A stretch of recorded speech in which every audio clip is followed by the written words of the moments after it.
بنام خدا مہربان و شفیق۔ میں اس شہر مکہ کی قسم کھاتا ہوں اس لیے کہ آپ اس شہر میں تشریف فرما ہے۔ میں قسم کھاتا ہوں باپ کی، اور قسم ہے اولاد کی۔ یقیناً ہم نے انسان کو مشقت میں پیدا کیا ہے۔ کیا وہ یہ سمجھتا ہے کہ اس پر کوئی قابو نہ پا سکے گا؟ اور وہ کہتا ہے کہ میں نے بے انتہا دولت برباد کر دی۔ کیا وہ یہ سمجھتا ہے کہ اسے کسی نے یہ کرتے ہوئے نہیں دیکھا؟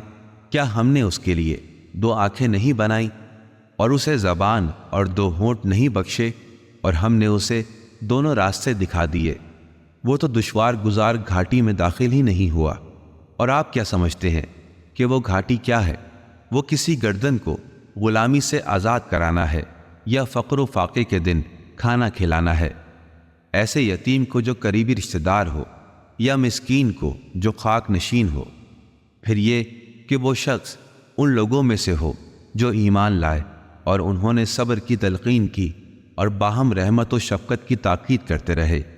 یہی لوگ دائیں طرف والے ہیں، اور جنہوں نے ہماری آیتوں کا انکار کیا وہ بائیں طرف والے ہیں، ان پر آگ چھائی ہوئی ہوگی۔